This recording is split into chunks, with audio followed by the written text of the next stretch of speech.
सदक़ल्लाहुल अज़ीम। अल्हम्दुलिल्लाहि रब्बिल आलमीन।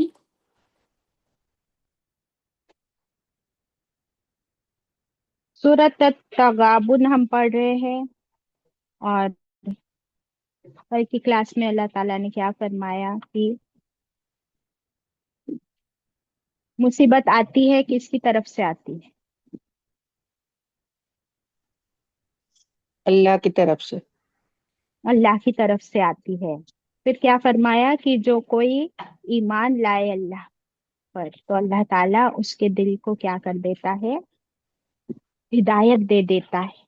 यानी मुसीबत हमारे लिए आजमाइश है और मुसीबत पर सब्र करना ये हमारे ईमान का टेस्ट।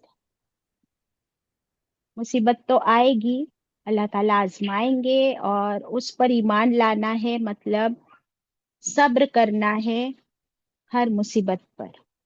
तो ये हमारे ईमान का टेस्ट है, तब हमको मिलेगी हिदायत अल्लाह की तरफ से। इसका क्या मतलब हुआ?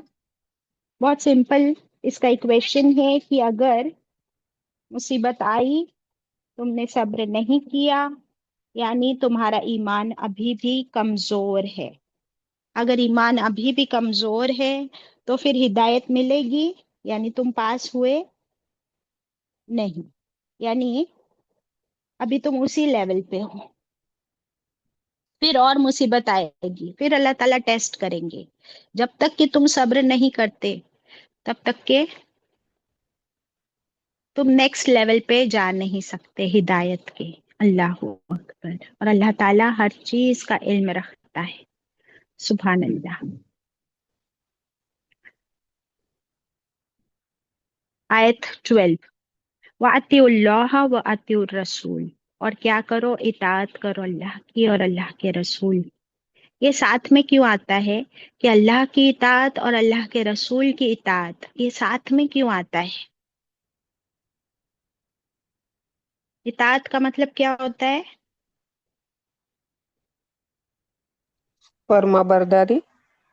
फर्मा बरदारी। और बराबर है, फर्मा बरदारी, और फर्मा बरदारी के अंदर ही दोनों चीजें हमको मिलती है, वर्शिप एंड ओबीडियंस। तो अल्लाह का, अल्लाह पर ईमान लाना, अल्लाह की हर बात मानना, और तरीका रसूलुल्लाह सल्लल्लाहु अलैहि वसल्लम का। तो मेरा सवाल था, ये दोनों साथ में क्यों आता है? ये इसलिए कि अल्लाह ताला का हर हुक्म किसने माना? रसूलुल्लाह सल्लल्लाहु अलैहि वसल्लम ने माना। और अल्लाह ताला ने इबादत का, मामलात का तरीका भी आप सल्लल्लाहु अलैहि वसल्लम को सिखा दिया। तो वो हमारे लिए बेहतरीन रोल मॉडल बना दिए गए।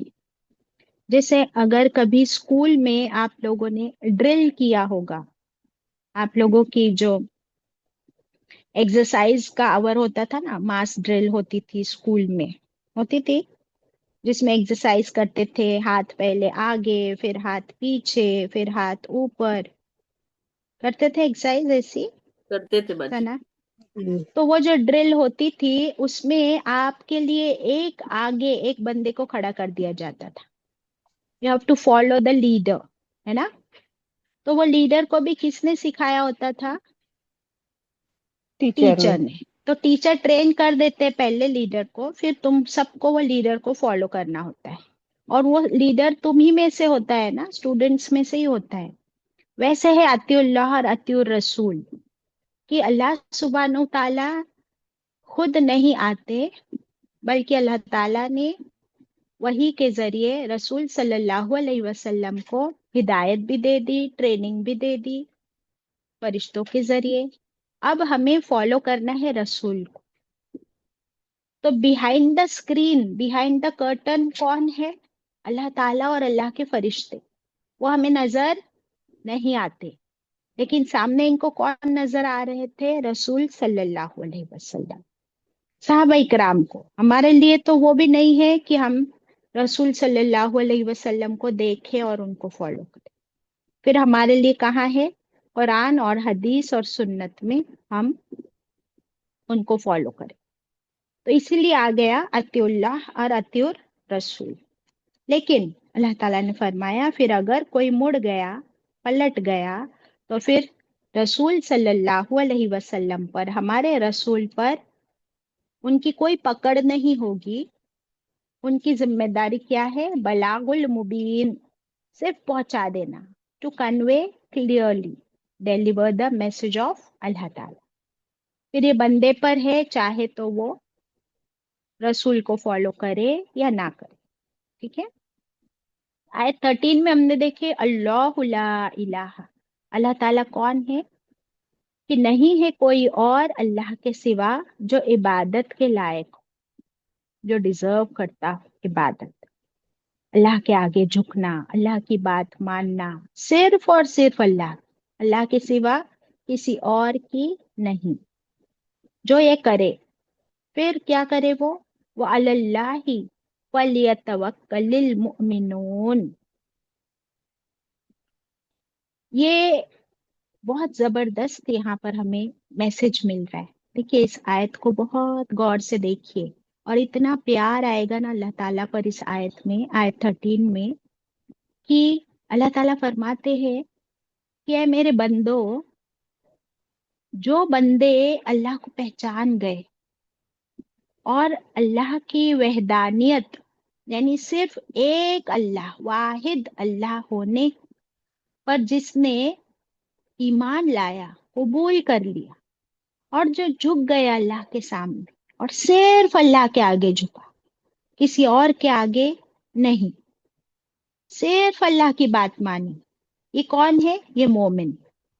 तो जो ऐसा पक्का मोमिन बन गया, तौहीद पर जम गया, तो फिर उसके लिए क्या है?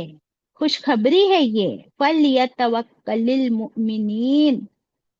फिर उसे सिर्फ अल्लाह पर भरोसा करके, ट्रस्ट करके अपना मामला सौंप देना है।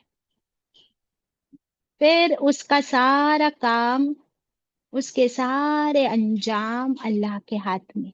How sweet of that. क्योंकि वो किस पे भरोसा किया उसने? अल्लाह पे। ईमान किस पे लाया? सिर्फ अल्लाह पे। बात किसकी मानी? सिर्फ अल्लाह पे। तरीका किसका फॉलो किया? अल्लाह और अल्लाह के रसूल का। तो अल्लाह ताला उसके लिए क्या करेंगे फिर? उसके उस तवक्कल को अल्लाह ताला ऐसे ही जाया नहीं करेंगे। फिर उसके सारे मामले अल्लाह के हाथ। फिर अल्लाह ताला उसके लिए बेस्ट फैसले करेंगे। सुभान अल्लाह। बेस्ट रिजल्ट्स देंगे। अब कुछ रिजल्ट्स हमें दुनिया में नजर आते हैं, कुछ रिजल्ट्स आखिरत में, और कुछ रिजल्ट्स दोनों दुनिया में भी और आखिरत में भी। सही या नहीं? तो एक मोमिन का तो फायदा ही है ना। कितना बड़ा फायदा है। ये ऐसे ही है जैसे एक माँ या माँ बाप जो होते हैं अपने बच्चों के सब काम संभालते या नहीं संभालते? संभालते बाजी। है ना। तो वो बच्चे अपने माँ बाप की अगर बात माने और अपने माँ बाप के कहे मुताबिक चले, तो फिर वो माँ बाप कितनी खुशी के साथ अपने बच्चों के सब मामलात संभालते। कुछ बच्चे होते हैं कि वो अपने माँ बाप की हर बात नहीं मानते। वो कभी सरकश हो जाते हैं, कभी आर्ग्यूमेंट्स करते हैं, कभी नहीं मानते अपने माँ बाप की कुछ बातें और शरारती हो जाते हैं। तो क्या ऐसे बच्चों को माँ खाना नहीं खिलाती? खिलाती है। क्या अपने बाप अपने घर से निकाल देता है ऐसे बच्चों पे? खर्च नहीं करता? करता है। लेकिन क्या वो उतनी राजी खुशी करेगा जितना कि एक फर्माबरदार बच्चा है? नहीं। है ना। There will be difference. तो वैसा ही है कि हम सब अल्लाह के बंदे हैं। लेकिन अगर हम अल्लाह की बात मानकर फर्माबरदारी के साथ काम करेंगे इंशाल्लाह, तो फिर अल्लाह ताला भी राजी खुशी हमारे लिए जन्नत के दरवाजे खोल दे इंशाल्लाह। और बाकी सारे मामलात भी हमारे अल्लाह के हाथ में। अल्लाह ताला खुशी खुशी, बहुत ही रजामंदी के साथ हमारे फैसले करेंगे। अब चॉइस हमारे हाथ में है कि हमें कैसा बंदा बनना है। अतिउल्लाह अतिउर रसूल करने वाला, या सरकश, नाफरमान, जिद्दी, अपनी मर्जी चलाने वाला। अतिउल्लाह अति रसूल करने वाला बाजी। Exactly exactly. अच्छा, ये तवक्कल के बारे में कल हमने कुछ पॉइंट्स पढ़े थे ना लास्ट क्लास में। तो उसमें कुछ एडिशनल पॉइंट्स भी है, मैं क्विकली लेती हूँ। कुछ लोग के लिए थोड़ा ये डीप हो सकता है कि तवक्कल में नंबर वन क्या है? बताओ। हम समझते हैं तवक्कल में नंबर वन है कि हम अपनी तरफ से कोशिश कर ले अपना काम। जैसे हमने अभी एग्जाम्पल लिए थे ना कि समझो किसी बच्चे का एग्जाम है ना, बोर्ड एग्जाम्स है। तो वो बच्चा सिर्फ ये कहे कि मम्मी तुम तो इतनी नमाज पढ़ती हो, तहज्जुद में भी उठती हो, मम्मी तुम मेरे लिए दुआ करो, मेरी एग्जाम्स है और मेरे रिजल्ट्स अच्छे आ जाए, मेरे पेपर अच्छे आ जाए, मैं जा रहा हूँ खेलने। ऐसा होता है? वो बच्चे को खुद को क्या करना होगा आपको पता है? उसे खुद को पढ़ाई करनी है, अच्छे से पढ़ाई करनी है, सिलेबस फॉलो करना है। वो बैठ के अगर दूसरी स्टोरी बुक्स रीड कर रहा है या मोबाइल पे लैपटॉप पे गेम्स खेल रहा है, तो वो पढ़ाई कर रहा है? नहीं बाजी। Exactly exactly. तो है ना, ये एक पॉइंट्स सना, कुछ पॉइंट्स लिख लो और ये पॉइंट्स पे थोड़ा पॉन्डर करना। अभी मैं बहुत डिटेल में नहीं जाऊंगी, but I can give you some points. ये इतना अच्छा एक लेक्चरर ने बताया। नंबर वन है इमोशनल स्ट्रगल। तवक्कल तो तुम्हारा बाद में आएगा। पहले ना तुम्हें अपने इमोशंस के साथ खूब स्ट्रगल करना होगा। क्यों? क्योंकि तुमने अपनी जिंदगी में एक मकसद बनाया है, और उस मकसद को हासिल करने के लिए पहले तुमको अपने ही जहन के साथ, अपने इमोशंस के साथ स्ट्रगल करके अपने आप को फर्म फुटेड बनाना है कि मुझे ये काम करना है या नहीं करना, मुझे ये चीज हासिल करनी है या नहीं करनी, what is my aim, what is my mission, ये सच में मुझे करना है। तो इसके लिए सबसे पहली लड़ाई तुम्हारी खुद के साथ होगी, अपने अंदर। You will have to ask yourself, struggle with yourself, क्या मैं तैयार हूं, क्या मैं करना चाहती हूँ, क्या मैं कर सकती हूँ, मैं इसके लिए मुझे क्या क्या कुर्बानियां करनी होगी, मुझे कितना टाइम देना होगा, एक टाइम टेबल बनाना होगा, राइट और wrong. So that is the first step, कि अपना एम, अपना मिशन तलाश करके फिर उसके लिए तुम्हें इमोशनली प्रिपेयर करना होगा अपने आप। जब जहनी तौर पर तैयार हो तब सेकेंड पॉइंट आएगा कि फिजिकल स्ट्रगल, जिस्मानी मेहनत। और वो जिस्मानी मेहनत के आगे एक इंपॉर्टेंट पॉइंट है, कंटिन्यूअस एफर्ट। ये डिटेल्स मुझे बहुत अच्छी लगी। मुझे पता है आप लोग सोचोगे कि बाजी को क्या हो गया है, क्या बता रही है हम लोग को, but I don't know, somehow I like it very much. बहुत डिटेल्स है। So first was emotional struggle, second is physical struggle, third है, जब ये सब डेवलप हो जाए तब थर्ड जो है वो होगा आपका रिपीटिशन। रिपीटिशन, उस काम को करना छोड़ना ही नहीं है। इसमें एग्जाम्पल आप चींटी का ले लीजिए, कि चींटी समझो एक दीवार पे चढ़ रही है कुछ खाना लेकर, और वो कितनी बार गिरती है, या अगर वो एक दाना उठा के जा रही है, वो दाना उसके मुंह से कई बार गिर जाता है, लेकिन वो कंटिन्यूअस एफर्ट डाल रही होती है। तो हमारी मंजिल तक पहुंचने के लिए हमें चलते रहना होगा ना। अगर बीच में बैठ गए तो पहुंच जाओगे मंजिल तक? तो नहीं दैट बाजी। Is continuous repetitive attempts. ये अटेम्प्ट में कितनी बार फेल भी हो सकते हैं, जैसे वो चींटी के हाथ से कितनी बार उसके मुंह से दाना गिर जाता है, तो हम भी फेल भी हो सकते हैं। तो उसमें क्या चाहिए फिर आपको? मजबूत इरादा, डिटर्मिनेशन। उसके बाद आपको आपकी जिंदगी में थोड़ा ठहराव, बैलेंस आएगा। फिर फाइनली आपको ये करना है, साथ साथ में दुआएं और साथ साथ में अल्लाह से मदद भी मांगनी है। और जब आपका पूरा काम हो जाए, यानी एग्जाम पूरी हो गई, तो अब आप मुकद्दर के हवाले, अल्लाह के हवाले उसका फैसला छोड़ दो। फिर रिजल्ट आपकी मर्जी का आएगा या नहीं, ये आपके हाथ में नहीं। रिजल्ट अल्लाह के हाथ में है, ये है तवक्कल।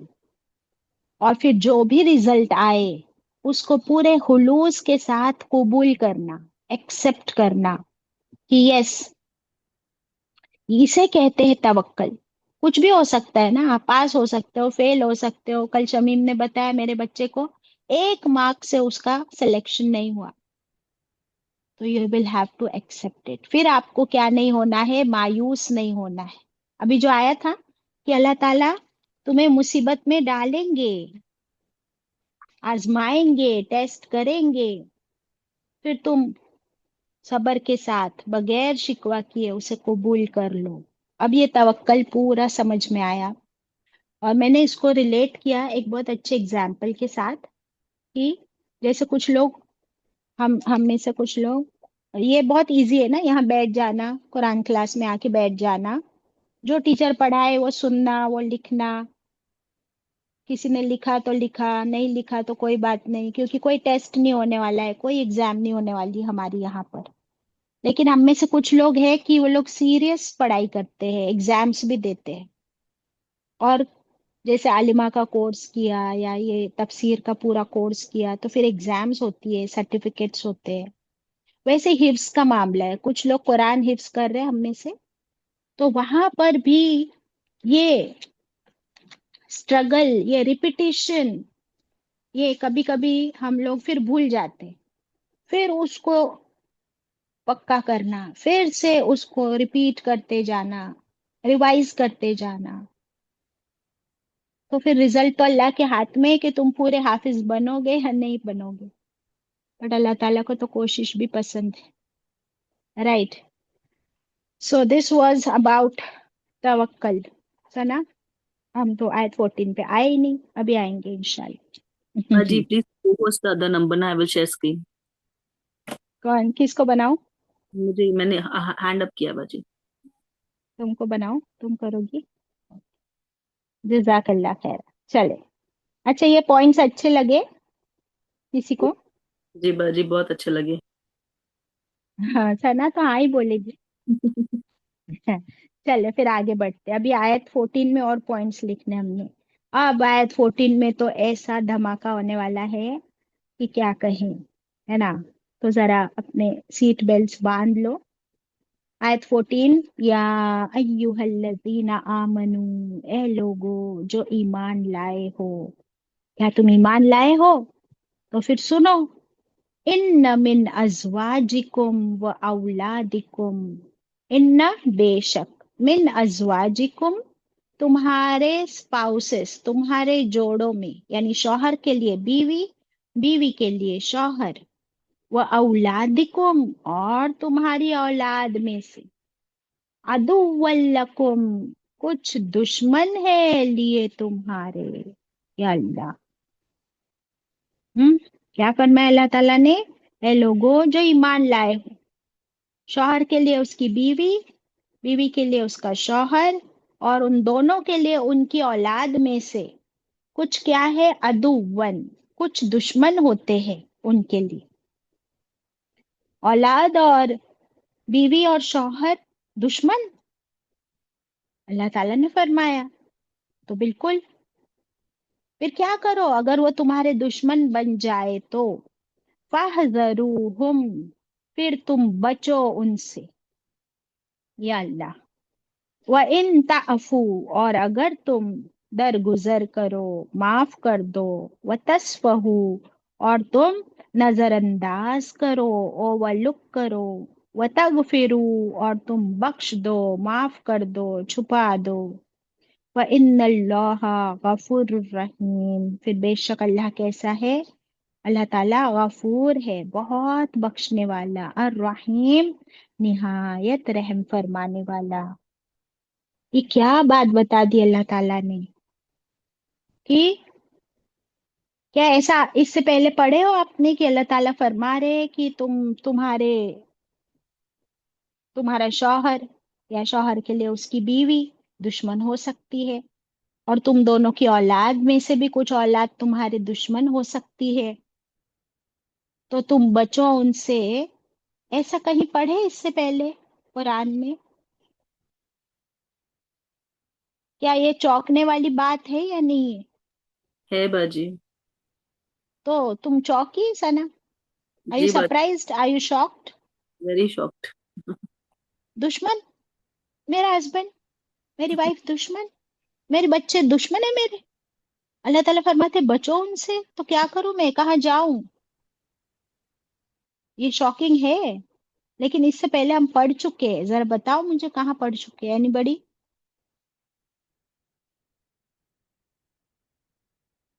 किसी को कुछ याद आ रहा है? गारंटीड हम पढ़ चुके हैं ऐसा कुछ। Not same but similar lines पे। बाजी बच्चे और औलाद और जीनत है दुनिया की बाजी, इसमें सूरह कहफ में है बाजी। हाँ, हम पढ़ चुके हैं। काले हाथ अच्छे अच्छे, हमारे अच्छे। लेकिन मैं तो दुश्मनी की बात कर रही हूँ सना। हाँ हाँ बाजी। दुश्मनी के बारे में पढ़े हो कहीं? मुकद्दसा कुछ याद आ रहा है? रिजवाना दी?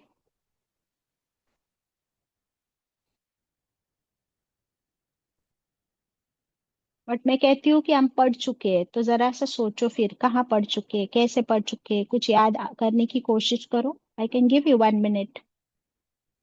वहीदा आपा, आपको क्या याद आया, पढ़ बताए।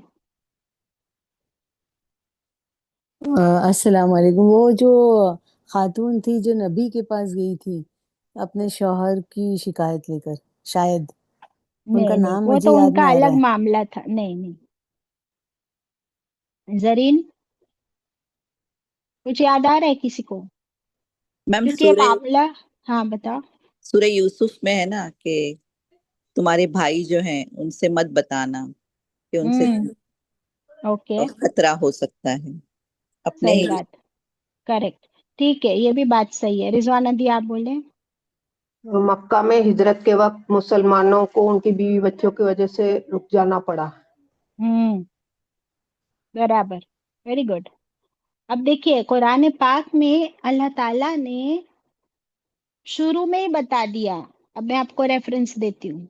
जब आदम अलैहिस्सलाम को इब्लीस ने जन्नत में बहका दिया उस पेड़ से, और वो उस पेड़ के करीब चले गए, है ना। फिर अल्लाह ताला ने क्या फरमाया, इहबितू, उतर जाओ तुम सब। कौन? इब्लीस।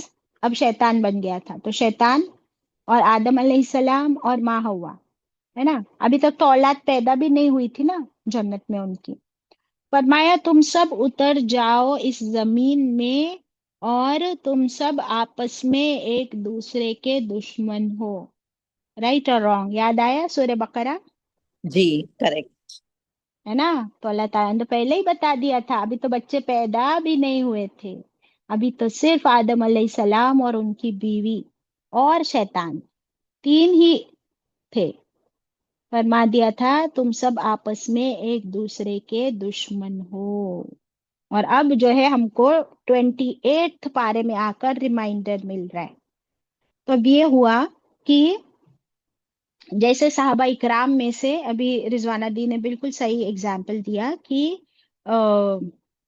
बहुत से साहबा इकराम जो है, उन लोगों ने हिजरत कर ली। अपनी सब चीजें, माल, प्रॉपर्टी, यहाँ तक कि औलाद, फैमिली को छोड़कर भी वो लोग मक्का से मदीना हिजरत करके आ गए। कुछ हबशा चले गए। और कुछ साहबा इकराम जो थे वो ईमान ला चुके थे मक्का में, लेकिन वो अपनी फैमिलीज की वजह से हिजरत करके मदीना न आ सके। तो क्या चीज उनके आड़े आई हिजरत करने में? उनकी फैमिलीज, उनके बीवी, उनके बच्चे। तो इसीलिए अल्लाह ताला ने फरमाया कि ए मोमिनो, ये तुम्हारे दुश्मन इस तरह से बन सकते हैं, दुनिया के दुश्मन नहीं, बल्कि तुम्हारे दीन के दुश्मन बन सकते हैं, कि तुम अपने अल्लाह ताला के हुक्म की पैरवी करने में ये तुम्हारे बीच में आड़े आ सकते हैं। जैसे एग्जाम्पल अगर लिया जाए तो रसूलुल्लाह सल्लल्लाहु अलैहि वसल्लम के चाचा अब्बास रज़ियल्लाहु अन्हु, पढ़ चुके हम चाचा अब्बास रज़ियल्लाहु अन्हु के बारे में, कि वो मक्का में ईमान लाए थे, लेकिन उन्होंने अपने ईमान को छुपा के रखा, दिल में ही रखा, किसी को बताया भी नहीं। और हिजरत करके भी मदीना नहीं आए। यहाँ तक कि गज़वे बदर में वो दुश्मनों के साथ आए। और फिर जब लोग बंदी बनाए गए थे दुश्मन, तो उनको भी बंदी बनाकर लाया गया। तो आप सल्लल्लाहु अलैहि वसल्लम से कहने लगे चाचा अब्बास। अब सोचो कि आप सल्लल्लाहु अलैहि वसल्लम के सामने उनके चाचा अब्बास बंदी बनाकर लाए गए। तो उन उन्होंने कहा कि ए भतीजे, ए अल्लाह के रसूल सल्लल्लाहु अलैहि वसल्लम, मैं तो ईमान ला चुका हूँ, लेकिन मुझे आना पड़ा। इन दुश्मनों ने मुझे अपने साथ जंग में लाया, मैंने लड़ा नहीं, मैं पीछे खड़ा था। लेकिन क्या उनकी बात मान ली गई? नहीं, उनको फिदिया देना पड़ा, तभी उनको छोड़ा गया। तो ये एक है माल, बहुत बड़ी चीज। दूसरी है आपका स्पाउस। अजवाज है ना, दोनों के लिए आता है। जौज भी दोनों के लिए आता है, स्पाउस के लिए आता है जौज। तो चाहे वो शौहर के लिए बीवी हो या बीवी के लिए शौहर। और औलाद फिर दोनों की। वो बन सकते हैं तुम्हारे दुश्मन। अब किस चीज के लिए दुश्मन बन सकते हैं, समझे ना आप? वो दीन के मामले की बात हो रही है। कुछ कुछ दुनिया के मामले में भी बन जाते हैं। आजकल आप लोगों ने बहुत सारे मैटर्स, ऐसे केसेस सुने होंगे कभी न्यूज़पेपर या न्यूज़ चैनल पे, कि बच्चा जो है पूरा दिन मोबाइल लेकर बैठा है, तो माँ ने क्या की, उससे मोबाइल लेकर छुपा दी कि अब नहीं दूंगी मैं तुझे मोबाइल। तो बच्चे ने इतना गुस्सा किया, इतना झगड़ा किया माँ से, और फिर फाइनली कुछ चीज वहां से पत्थर उठाकर माँ को ही मार डाला। Have you heard of such news? इस ये बात। आज के जमाने में हो रहा है। तो वो बच्चे ने माँ को मार दिया कि नहीं मारा, तो वो उसका दुश्मन था या नहीं था? यहाँ पे तो दीन बीच में था भी नहीं। अंडरस्टैंड? फिर माल के लिए कितनी बार माँ बाप को मार डालते हैं बच्चे। और अगर माँ बाप की प्रॉपर्टी अपने नाम पे ऑलरेडी आ गई है, तो माँ बाप को कहीं ले जाकर छोड़ के आ जाते हैं, या फिर उनको ओल्ड एज होम में छोड़ देते हैं। Have you heard of this? Yes. Yes. तो देखिए कि ये औलाद जिनको माँ बाप इतनी मोहब्बत से पालते हैं, बड़ा करते हैं, उनके लिए अपना खून पसीना जिंदगी वक्त हर चीज लगा देते हैं, तो वो तुम्हारे दुश्मन बन सकते हैं। चाहे दीन के मामले में हो या दुनिया के मामले में बन सकते हैं। जरूरी नहीं कि वो है। अभी आज से तुम ये नहीं करोगे आप सब कि अपने बच्चों को कहोगे कि तू तो मेरा दुश्मन है। नो। तो अल्लाह बाजी, ताला ने अभी हमें सिखाया, हाँ। यहाँ पर बाज का वर्ड यूज किया है ना, कुछ, कुछ। यानी और not everyone. Not everyone, you are right. और अदु वन है ना, तो ये जो ऊपर तनवीन है ना, तो उसमें आ जाता है कि फ्यू। जो बाज आप कह रहे हो ना, कुछ, few can be your enemy not all. तो ऐसा आप लिख लीजिए, अदु वल्लकुम, कुछ तुम्हारे लिए इनमें से दुश्मन हो सकते हैं। तो फिर क्या करो? सोल्यूशन भी अल्लाह ताला ने दे दिया। फरमाया फाहदरूहुम, फिर तुम उनसे बचो। Be careful, be conscious. अब ये बी केयरफुल और बी कॉन्शियस में हमें क्या चीज सीखने मिल रही है? कि नंबर वन, हमारी तरबियत पहले तो अच्छी हो, हम उनको सिखाए, और हम अल्लाह और अल्लाह के रसूल की मोहब्बत, दीन की मोहब्बत भी डाले। सिर्फ दुनिया दुनिया नहीं, बैलेंस्ड तरबियत होना जरूरी है ना। नंबर वन होगा कैसे बचना है, उनको भी कैसे बचाना है, और खुद को भी कैसे बचाना है। नंबर टू, कैसे बचो कि कुछ माँ बाप होते हैं कि वो है ना अपना 100% सब कुछ बच्चों के लिए लगा देते हैं। अब वो 100% में क्या आ जाता है पता है? अपनी जिंदगी, अपना सारा वक्त, 2400 घंटे, सारी एनर्जी, सारा माल, घर का सब कुछ बच्चों पर इस तरह निछोवर निछावर कर देते हैं कि फिर वो बच्चे क्या बन जाते हैं? They take it for granted. तो फिर हमें बैलेंस्ड रहना सीखना है कि बच्चों को भी ये पता हो। हाँ, जब तक ये हमारे बच्चे इतने डिपेंडेंट है ना कि वो हमारी गोद में ही है, माँ का दूध ही पी रहे हैं, तब तो 100% देना ही। लेकिन धीरे धीरे उनको इंडिपेंडेंट बनाना, ये भी माँ बाप का काम है ना।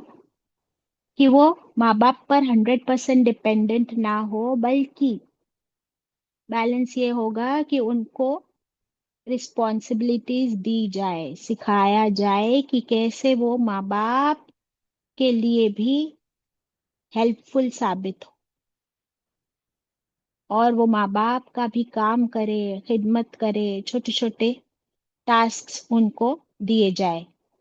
यहाँ तक कि फाइनेंशियल इंडिपेंडेंस की भी शुरुआत बचपन से की जा सकती है कि नहीं?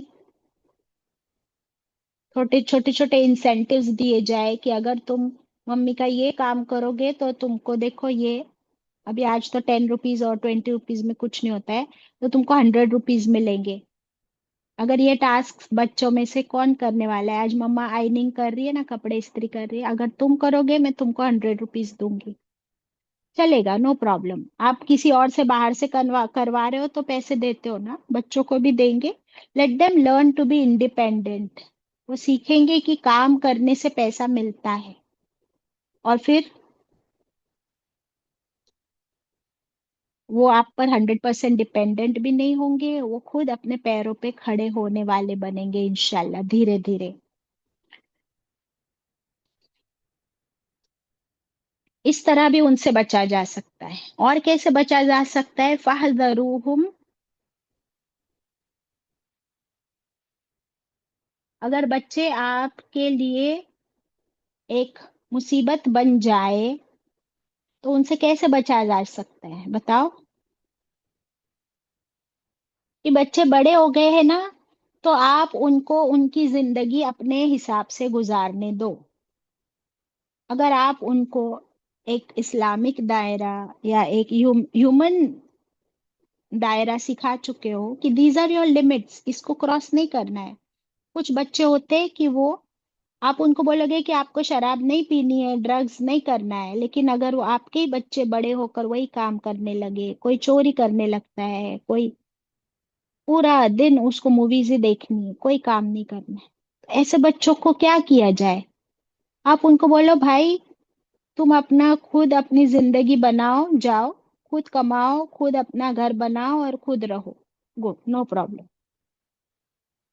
Late them learn, let them be. पूरी जिंदगी अपने बच्चों की जिम्मेदारी हम अपने सर पे उठा सकते हैं, बताओ? कब तक है हम पर उनकी जिम्मेदारी? बालिक होने तक बाजी। Exactly exactly। और फिर उसके बाद भी माँ बाप छोड़ थोड़ी देते हैं, वो तो उनके लिए दुआएं भी करते हैं, वेल विशिंग भी करते हैं, इन्वेस्ट भी करते हैं, कोई बिजनेस भी खोल के दे देते हैं, उनको डिग्रीज दिलवाकर जॉब भी ज्वाइन करवाने तक की हेल्प भी करते हैं। तो वो सब हम करें, लेकिन उनसे बचना ये है कि कल ये ना हो कि पुलिस आकर आपके दरवाजे पे खड़े हो जाए और फिर आपके बच्चे के गुनाह की वजह से आपको भी उसमें शामिल कर ले, आप भी पकड़े जाओ। या फिर कभी ये भी हो सकता है कि अपने बच्चे का गुनाह छुपाने के लिए माँ बाप कभी इल्जाम अपने ऊपर ले लेते हैं, या उनको छुपाने के लिए झूठ भी बोलते हैं। तो अब ये कितना बड़ा फितना हो गया आपके लिए कि उनके गुनाह में आप शामिल हो रहे हो या नहीं हो रहे हो। हो रहे बाजी। तो फिर ये बच्चे दुश्मन बने या नहीं बने? बन गए। दुनिया में भी आप पकड़े गए, आखिरत में भी आप पकड़े जाओगे। इसलिए अल्लाह ताला ने हमें अलर्ट कर दिया, केयरफुल कर दिया कि एक शैतान तो बैठा ही है, और दुनिया में कितने सारे आपके दुश्मन हो भी सकते हैं, है भी, लेकिन ये सबसे बड़ी दुश्मनी तो आपके अपने घर में है। कभी ये होता है कि हस्बैंड को नहीं पसंद है, तो आपकी नमाजों की मुश्किल हो जाती है कि जब तक हस्बैंड ऑफिस में ठीक है, वो आ गए फिर वो देखते ही क्या तुम ही क्यों ऐसा पूरा हिजाब करे हुए हो, जब देखो तब नमाज पढ़ रही हो, जब देखो तब कुरान पढ़ रही हो। कभी उनको नहीं पसंद है आपका तहज्जुद में उठना, लेकिन आपका दिल चाहता है मैं तहज्जुद में उठ। अब ये कितने कॉन्फ्लिक्ट ऑफ इंटरेस्ट है।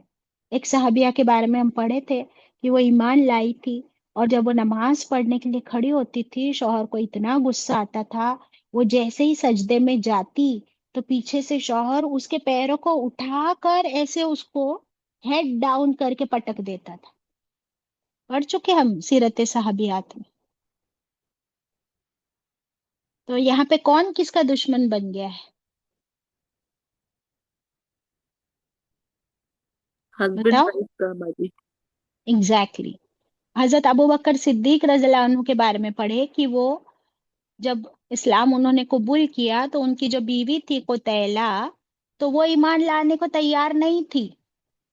तो ही बीइंग हस्बैंड उन्होंने उनको डिवोर्स कर दिया, तलाक दे दी। तो वो भी दुश्मन बन ही रही थी ना, समझ आ रही है बात?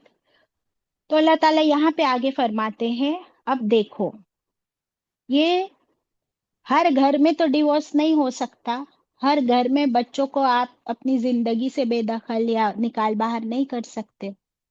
छोटे मोटे मामले भी होते हैं ना, तो ये छोटे मोटे मामलों को सॉल्व करने के लिए, रिजॉल्व करने के लिए एवरीडे लाइफ में अल्लाह ताला हमें अब तीन तीन बेहतरीन सॉल्यूशंस बता रहे। Now be ready to write this three beautiful solutions, resolutions, जो हमारी फैमिली लाइफ को बेहतरीन बना सकते हैं। नंबर वन, फरमाया व इन ताफू, अगर तुम क्या करो, ताफू करो। ताफू का मीनिंग लिख लीजिए, अफू वर्ड है इसमें, दरगुजर, पार्डन। तस्फहू, तस्फहू का मतलब है नजरअंदाज, ओवरलुक, लेट गो। तगफिरू, माफ कर दो, बख्श दो। तो फिर अल्लाह भी गफूर रहीम। अब ये हर रोज ये हमें करना है। अभी आप तीनों को थोड़ा डिटेल में विथ एग्जाम्पल समझना चाहते हो। तीन सॉल्यूशंस मिले, ताफू, तस्फहू, तगफिरू। तीनों भी है ना बहुत क्लोज है एक दूसरे के, लेकिन आपको एग्जाम्पल्स दूंगी मैं इंशाल्लाह तो समझ आएगी। तो लिख लीजिए पहले ताफू। ताफू ब्रैकेट में क्या लिखेंगे आप, ताफू में अफू वर्ड है ना, कौन सी दुआ हम पढ़ते हैं शबे कद्र में? अल्लाहुम्मा इन्नका अफून तुहिब्बुल अफ़्व फ़अफ़ु अन्ना। हाँ, और क्या मीनिंग पढ़े है अफू का हमने? ओ अल्लाह, यू लव टू फॉरगिव। नहीं, ये फॉरगिव अल्लाह तो नहीं है। माफ करने वाला है, माफी को माफ, पसंद करता है। माफ भी नहीं है और फॉरगिव भी नहीं है। हाँ, जाना बाजी, बिटा देना। हाँ, एग्जैक्टली exactly. मिटा देना, इरेज कर देना। क्योंकि हम तीनों के लिए माफ तो बोल सकते हैं, तीनों के लिए माफ बोल सकते हैं, बट उसके अंदर बारीकी जो हमको मिलती है ना, तो वो लिख लीजिए अभी। ताफू में अफू है और अफू का मतलब होता है मिटा देना, इरेज कर देना। यानी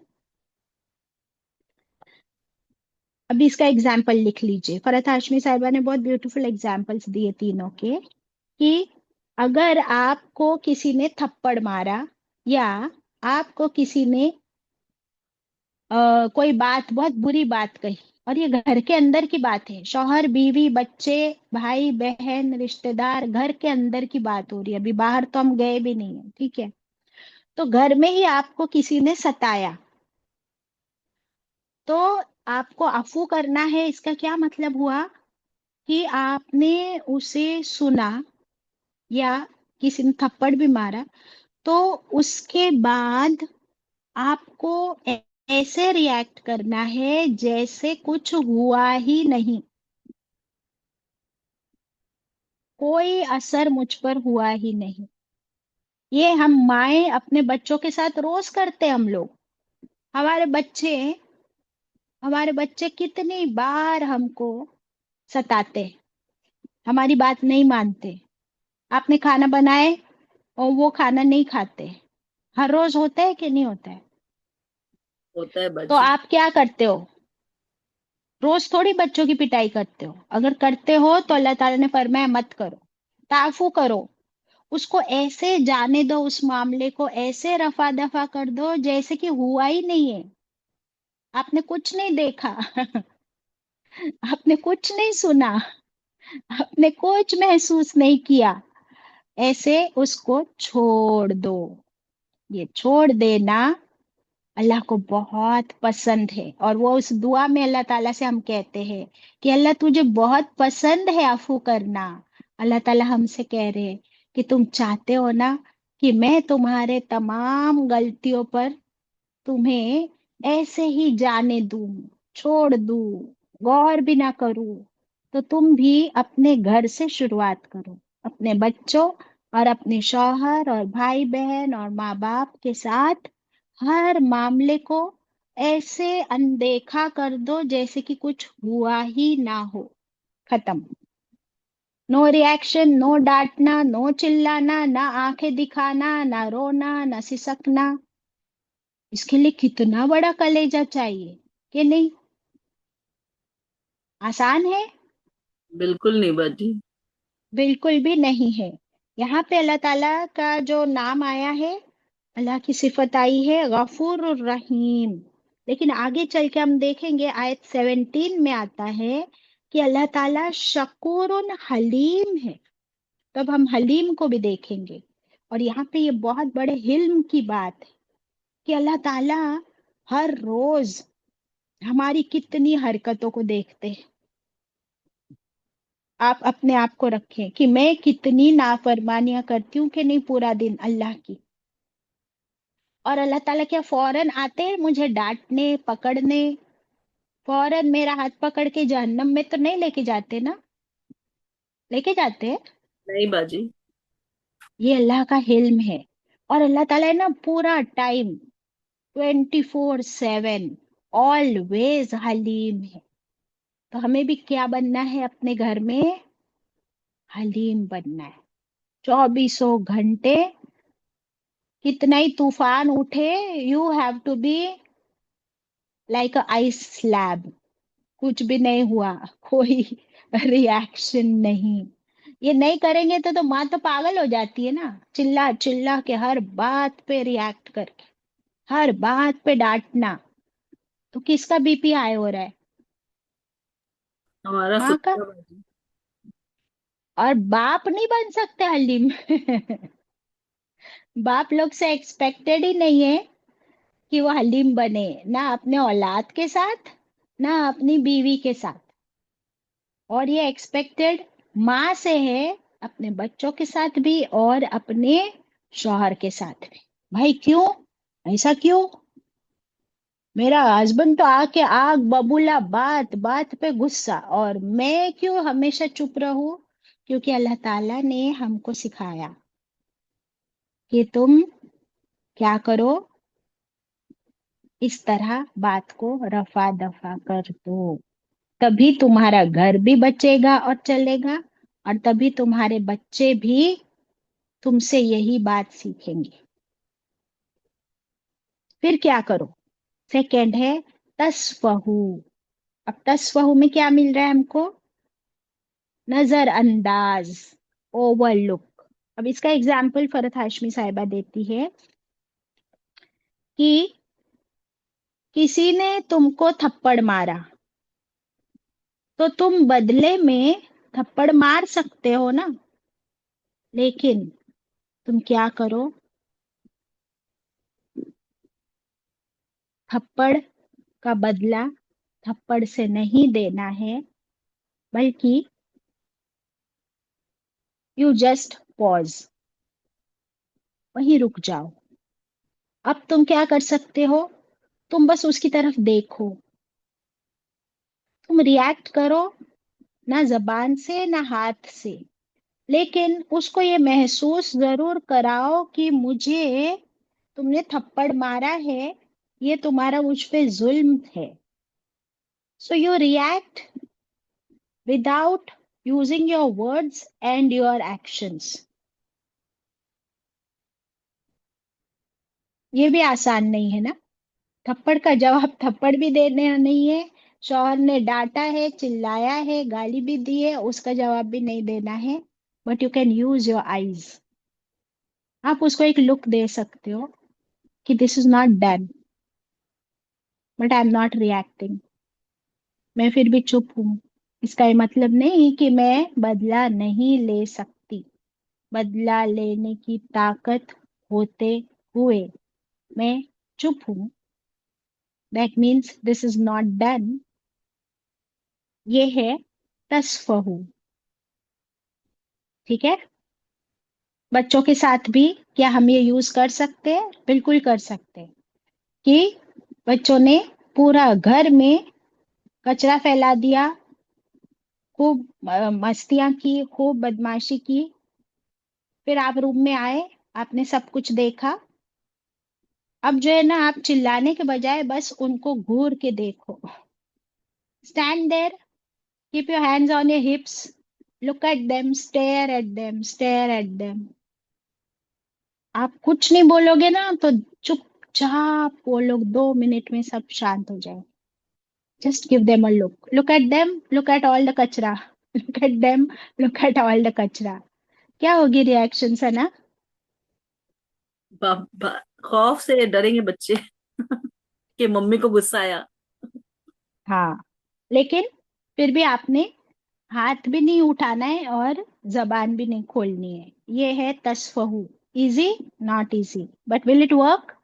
इट वर्क्स। वो अपनी जैनब हमेशा पूछती रहती है। जैनब है कि नहीं आज? बहुत, हाँ जैनब तो दिख रही है मुझे, बहुत परेशान रहती है वो बच्चों के साथ। हम सब रह चुके। अब लास्ट आ रहा है तगफिरू। तगफिरू में गफरा वर्ड है। क्या मतलब होता है तगफिरू का, बताओ?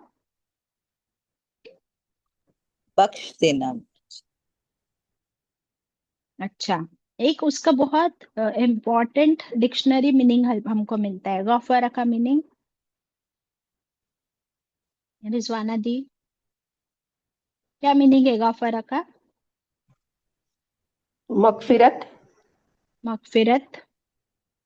लिख लीजिए, आप लोग भूल गए हो। गफरा का मतलब होता है ढांप देना, कवर कर देना। पहले भी पढ़ चुके ना हम, सना? जी जी। छुपा देना, ढांप देना, बख्श देना, मगफिरत कर देना।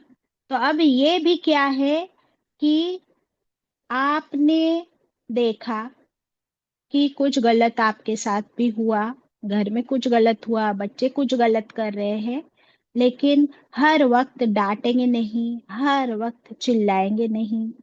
कभी उनकी गलती को इसलिए भी छुपा देंगे कि वो आपके और उसके बीच एक प्रॉमिस, एक पैक्ट हो जाए कि अच्छा चल, आज तो कर लिया और मैं अब्बा को नहीं बताऊंगी, लेकिन अगर आज के बाद किया तो फिर मैं अब्बा को बता दूंगी। आज नहीं बताऊंगी मैं अब्बा को। Okay, this is your last chance. इस तरीके से भी हम हमारे बच्चों को सुधार सकते हैं, नहीं सुधार सकते? कि हम क्या करें, उनके छोटी छोटी गलती को ढांप दें। ठीक है, नहीं बताऊंगी, किसी को नहीं बताऊंगी, it is between you and me, but it should stop here. इस तरह हम उनकी गलती को ढांप दे, छुपा दे, कवर कर दे। ये तो हम करते ही है। हमारे बच्चों की गलतियों को हम छुपाते हैं दुनिया के सामने। छुपाते कि नहीं? कि दुनिया के सामने खोल खोल के रखते हैं।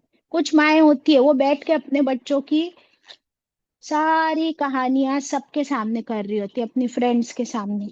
और कुछ माएँ होती है वो अपने बच्चों की गलतियां छुपाती है। तो फिर एक समझदार माँ कौन सी है? जो बच्चों की गलतियां छुपाए बच्चे। हाँ, क्या आपको आपके फ्रेंड्स और आपके रिश्तेदारों के बीच आपके बच्चों की बातें खोल खोल के बताने से फायदा क्या है, बताओ मुझे।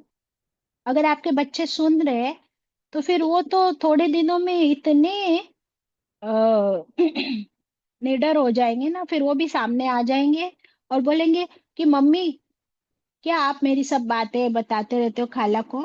फिर खाला को बोलेंगे, खाला आपको मालूम है मम्मी क्या करती है? फिर वो खाला के सामने, पुप्पी के सामने आपकी सब बातें खोलेंगे कि नहीं खोलेंगे?